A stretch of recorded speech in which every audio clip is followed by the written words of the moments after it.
그러면 사실 트럼프가 트위터를 적극적으로 이용하는 것도 사실은 트럼프의 트위터를 보는 사람은 그렇죠. 계속해서 같은 것을 보게 될 테니까. 네, 정확하게 편을 갈라서 내 편만 확실하게 다 나한테 올 수 있도록 굉장히 똑똑한 선택이죠. 최근에 제일 핫한 게 가짜 사나이 가지고 이게 진짜다 가짜다 사람들이 다 싸우고 있는 거예요. 네. 또 최근에 신천지랑 사랑제일교회 신도들이 종교적인 힘 때문에 나는 코로나에 걸리지 않는다. 네, 미국 대선이죠. 트럼프랑 바이든 지지자들이 테러를 한다, 총격전을 한다, 내전을 벌이겠다 이런 얘기가 나오는데 정치도 정치지만 저렇게까지 해야 하나? 신념의 극단화가 아주 극한으로 치달은 거죠.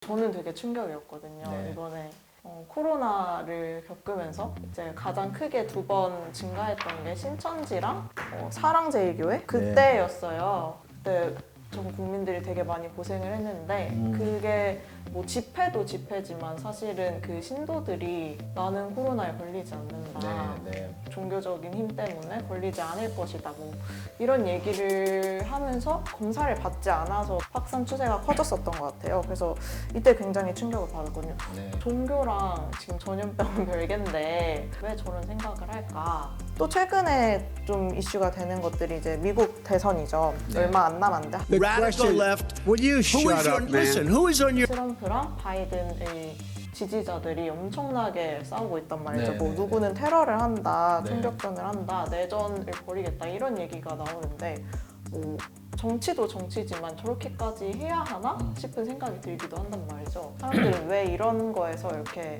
합리적으로 생각하지 못하고 양극단으로 네, 치닫는지 이런 것도 혹시 행동경제학으로 설명을 할 수가 있을까요? 네. 그 뭐 흔히 말하는 양극화 그리고 이제 극단화, 빌리프 폴러라이제이션 뭐 이렇게 표현을 하고는 있습니다. 어떤 현상을 그런 신념의 극단화라고 하냐 하면은 자기 신념을 고수하는 이제 다른 사람의 신념을 받아들이지 않는 그러한 현상을 신념의 극단화라고 얘기를 하는데 이 사람의 주장을 뒷받침할 수 있는 근거가 50% 가지고 있고 이 사람의 주장을 확실하게 반대할 수 있는 증거가 50% 양쪽으로 비슷하게 있다라고 하면은 50%의 주장은 굉장히 합리적인 거라고 받아들이고 50%의 주장은 굉장히 불합리한 거로 인식을 해서 자기 신념을 더욱더 고착화시키는 그런 현상들이 일어난다고 합니다. 우리가 일반적으로 생각하기에 2가지 배치되는 증거에 대해서 같은 양을 가지고 정보를 제공하면 일반적으로 인간은 합리적이기 때문에 반대로 이런 의견도 있네 라고 하면서 보다 중립적으로 가는 것이 우리가 일반적으로 인간에 대해서 가지고 있는 것인데 이제 행동경제학적 관점에서 보면은 아예 이거는 무시를 해버리고 이것만 받아들이게 된다라는 거죠. 그걸 가지고 이제 신념의 극단화라고 이렇게 얘기를 하고 있습니다. 이거는 뭐 세계적으로도 많이 일어나는 현상이고 우리나라에서만 일어나는 현상은 아닙니다. 조금 전에 예를 들어주신 대로 지금 속된 말로 미국이 난리가 났잖아요. 그쵸. 특히 대선 치르면서 저는 깜짝 놀랐던 게 우리나라의 코로나를 대하는 일부 세대와 그리고 미국에서 코로나를 대하는 게 너무 유사한 현상이 나타나고 뭐 예를 들면은 어떤 80대 할아버지가 뭐 치료도 안 받고 그냥 바로 돌아가셨는데 자녀들은 원망하고 있더라고요. 우리 아버지가 우리 할아버지가 절대 마스크 쓸 필요 없고 코로나 뭐 웬만하면 안 걸린다라고 하는 트럼프의 얘기를 맹신을 했다는 거예요. 그런데 바로 걸리자마자 바로 돌아가시고 덕분에 온 가족도 다 걸렸다라는 기사를 봤거든요. 신념의 극단화가 아주 이제 극한으로 치달은 거죠. 이런 신념의 극단화라는 거에 대한 배경에는 가장 기본적인 개념은 편향된 수용이라고 이렇게 표현을 해요. 바이어스드 어시밀레이션이라고 영어로 그렇게 표현하는데 편향된 수용 또는 편향된 동화라고 이렇게 얘기를 합니다. 나한테 맞는 주장만 받아들이고 내가 생각하고자 하는 다른 주장은 받아들이지 않는, 그래서 편향된 것만 받아들이고 내가 지금 가지고 있는 것에 계속 맞춰서 동화시켜 나가는 과정, 이런 것들은 이제 편향된 동화라고 이렇게 얘기를 합니다. 더 많이 쓰는 표현이 있습니다. 확증 편향이라고 하는 거예요. 컨퍼메이션 바이어스라고 하는 건데 예를 들면은 자기의 좋은 것만 받아들이는 건 물론이고요. 어떤 주장이 명확하게 이거다 저거다라고 판단할 수 없는 것들 또는 다른 사람의 주장까지도 일부만 자기 멋대로 해석해서 끌어와서 자기 주장을 합리화시키는데 도움을 주는 도움을 주도록 하는 이제 그러한 것까지 다 확증 편향이라고 보여지고 있거든요. 이러한 것들이 이 신념의 극단화가 일어나는 주요한 원인 중에 하나라고 지금 이렇게들 얘기를 하고 있습니다. 지금 대선이 굉장히 이슈인데 제가 보기에는 트럼프 대통령이 그런 네. 걸 굉장히 잘 이용하는 것 이용하죠. 같아요. They're trying to take you out with okay? An absurd idea was nasty. 트위터를 통해서 하는 말들이 네. 굉장히 자극적이고 보통의 정치적 리더라면은 어쨌건 양쪽을 다 수용하려고 하는 네네. 경향이 큰데 트럼프 대통령 같은 경우에는 자기 네. 친의 편이 아닌 사람들을 네, 확실히 버리겠다 이런 스탠스를 취하고 있는 것 같은데 이번 대선을 통해서 더 심화가 될 것 같아요. 네, 이런 네. 현상들이. 트럼프 대통령이 그렇게 선택을 한 거는 다 끌어안는다라기보다는 정확하게 편을 갈라서 내 편만 확실하게 다 나한테 올 수 있도록 그렇게 하는 것이 본인이 이길 수 있는 유일한 방법이라고 아마도 생각을 하기 때문에 그런 선택을 하지 않을까 싶고요. 그럼 이런 선택을 할 수 있도록 그렇게 양극화 또는 이제 극단화 현상이 일어나게 된 데에는 군중 행동 여기에 기반을 한 거라고 보시면 좋을 것 같아요.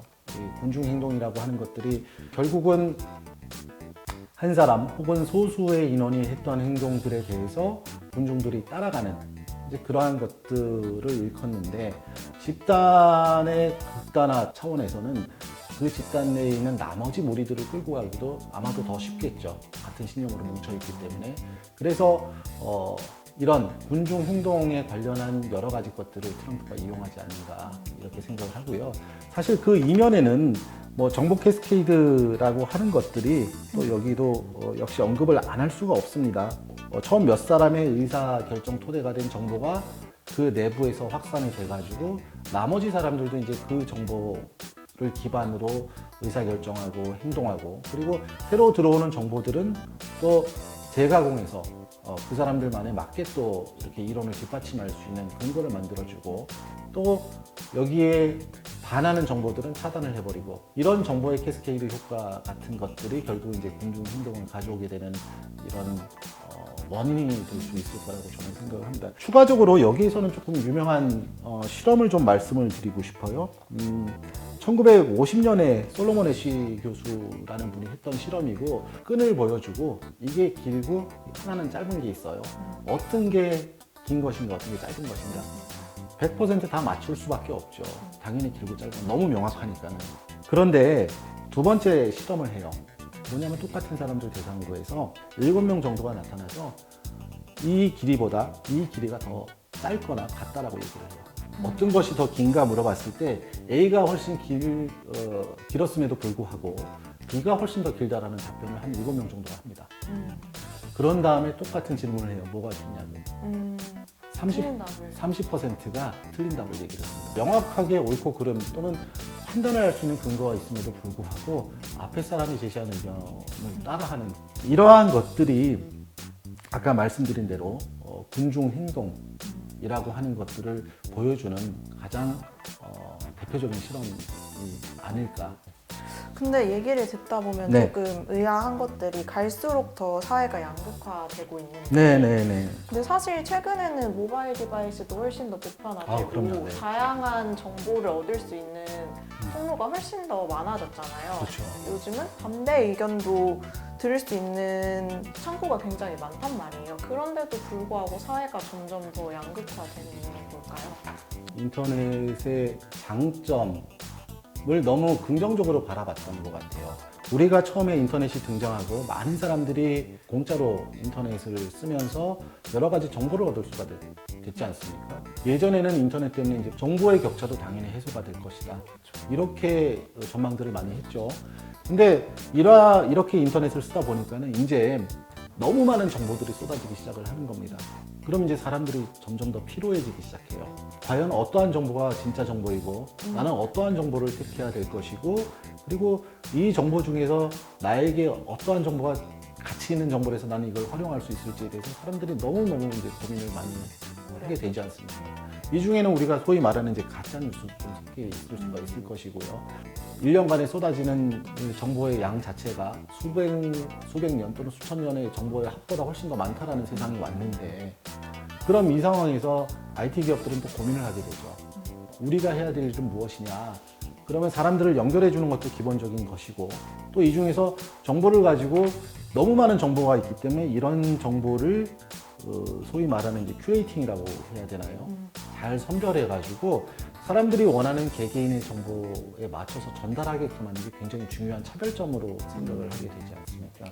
그래서 성공한 기업들이 아마존, 또 최근에 넷플릭스 이런 데들이 다 애초에 이제 그런 알고리즘 때문에 성공을 하기 시작해서 지금까지 왔는데 이러다 보니까는 이 추천 알고리즘이 양극화에 나쁜 쪽으로 기여를 했다라는 그런 느낌이 듭니다. 고전적인 미디어의 역할이 점점 더 약해지고 대다수 쌍방향 커뮤니케이션이 가능하고 소단위로 소비할 수 있는 그러한 방송 콘텐츠가 유튜브로 많이 넘어왔지 않습니까?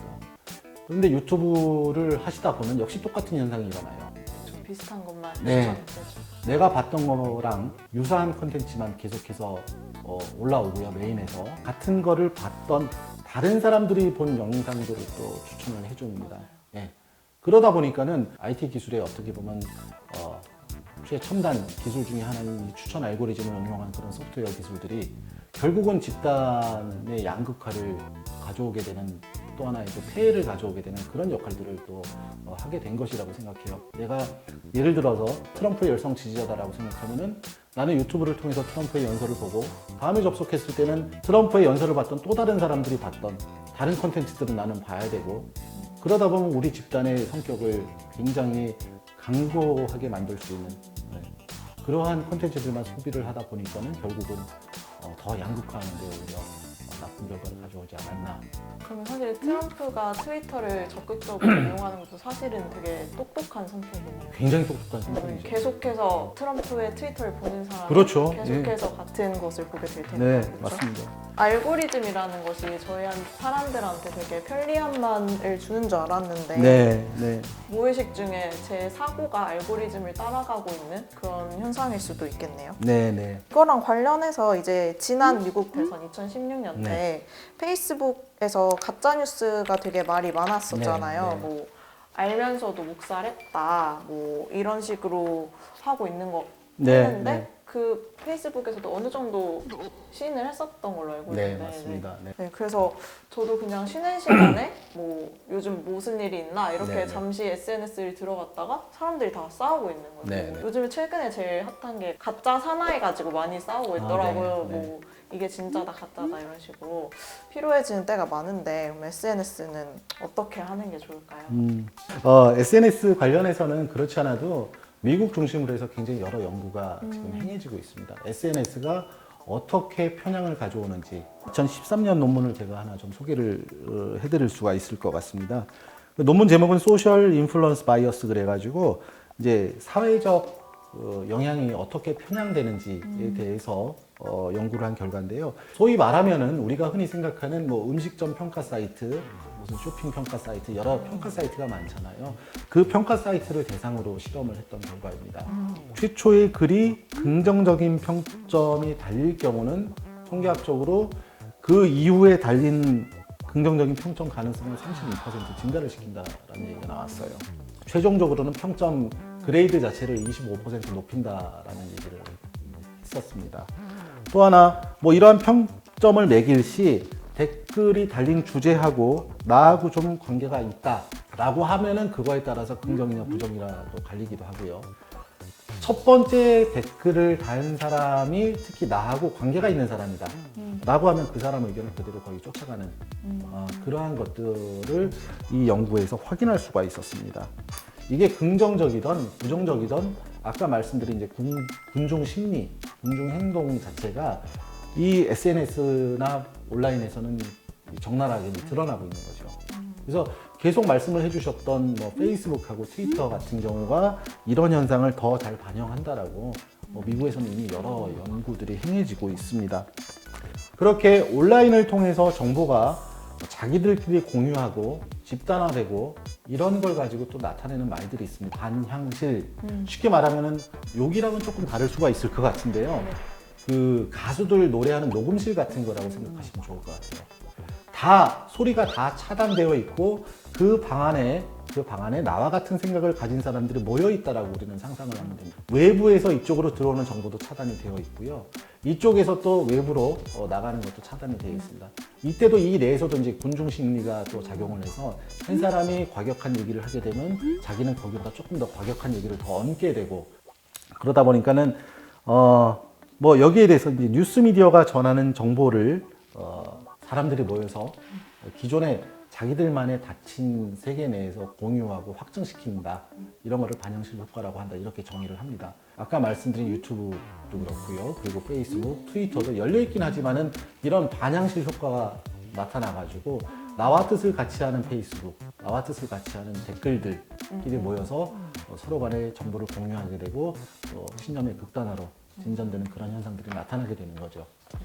최근에 그 사랑제일교회 사태가 있고 나서 네, 이제 네. 신도를 인터뷰한 영상을 하나 봤는데 네. 거기서 이제 그 신도에게 한 기자가 당신은 그렇게 생각하겠지만 사실은 이게 아니다라고 네. 말을 해줬음에도 네. 불구하고 이제 그 신도는 아니다, 당신이 틀렸다, 내가 맞다 이런 식으로 하면서 점점 더 극단화가 되고 있단 말이죠. 그렇죠. 어떻게 해야 우리가 조금 덜 극단화될 수 있을까요? 네, 어려운 주제죠.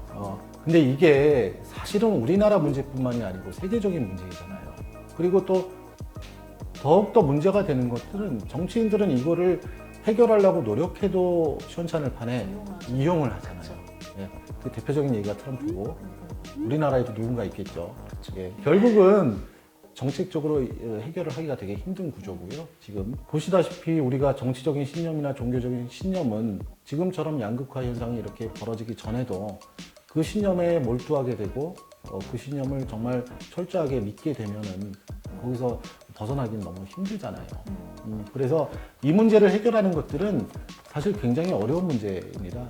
이런 문제 때문에 정부의 이제 정책도 좀 건의를 해보고자 여러 연구들을 봤는데 읽어보면은 왜 이렇게 헛소리를 하지? 왜 이렇게 현실감 없는 소리를 하지? 사실 이런 생각밖에 안 들더라고요. 이제 하버드 대학의 고든 올퍼트라는 이제 심리학 교수분이 실험을 해서 낸 결론인데 이제 접촉 가설이라는 겁니다.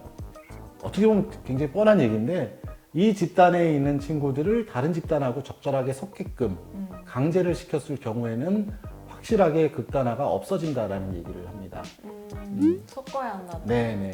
강제로라도 그렇게 하게 되면은 서로 간의 의견을 들어보고 존중해주고 그러한 현상들이 일어나서 결국은 이 실험 이후에도 추적을 해본 결과 더 사람들하고 잘 어울리고 다른 사람들의 의견을 수용할 수 있는 그러한 형태로 변화한다라는 얘기를 실험 결과로서 제시를 했습니다. 그래서 지금 현 세대 이미 머리가 굳어버린 저와 같은 사람들 대상으로 하는 것이 아니고 지금 교육받고 있는 학생들, 초중고 학생들을 대상으로 해서 보다 많은 사람들하고 섞이게끔 해야지만 이러한 친구들이 성인이 돼서도 그러한 태도 또는 그러한 행동을 계속해서 유지할 수 있지 않을까. 쉽지는 않겠네요. 쉽지는 왜냐하면 않습니다. 보통은 학교가 이제 지역에 따라서 나뉘고 그렇죠. 예. 아까도 말씀드렸다시피 어떠한 연구들을 봐도 이게 우리나라에서 적용하기 쉽지 않겠구나 라는 생각들을 좀 많이 가지게 됐고요. 저도 연구하면 할수록 한계에 많이 굉장히 부딪혔습니다. 어쨌든 간에 이 부분은 굉장히 많이 빨리 시급하게 해결을 해야 될 문제인 게 우리가 이제 경제학적으로 봐서도 이러한 갈등이 있을 경우 갈등을 해소하는 데 드는 비용들이 어마어마하게 들어가거든요. 이렇게 갈등이 있을 경우 우리 눈에 보이는 것만 제가 예를 들을게요. 그럼 뭐 공청회라든지 이런 것들 여러 가지 갈등을 화합하게끔 계속해서 만들어야죠. 시위하면은 차량 막고 경찰들. 시위 막기 위해서 경찰들도 투입해야 되죠. 이런 것들이 다 하나하나가 어떻게 보면 비용이잖아요. 네. 정말 이 국가 경제적인 차원에서도 굉장히 중요한 문제인데 아직까지 다들 인식을 좀 못하십니다. 이렇게 소셜 믹스 같은 걸 하는데 드는 비용만 생각하지 사실 나중에 생긴 갈등 자체를 해소하는 데 드는 뭐 군인이나 경찰 비용 같은 거는 생각을 못 하게 되는 거예요. 네. 그러면은 아직은 그런 정책적인 차원에서는 조금 더 고민이 필요할 것 같고 네, 맞습니다. 일단은 개인적으로는 조금 더 많은 사람들을 만나려는 그런 노력이 지금 당장은 가장 그렇죠. 유효하겠네요. 네. 많은 분들 만나시나요? 만나서는 안 되죠. 우리 또 정부의 방역 지침을 그쵸, 철저하게 그쵸. 지켜야 되니까. 어렵네요. 네, 네네. 어렵습니다. 네, 그래도 어쨌건 조금 더 많은 사람들과 생각을 나눌 수 있는 네, 네, 그런 게 지금은 일단은 최선인 것 같아요. 네, 맞습니다. 네. 감사합니다.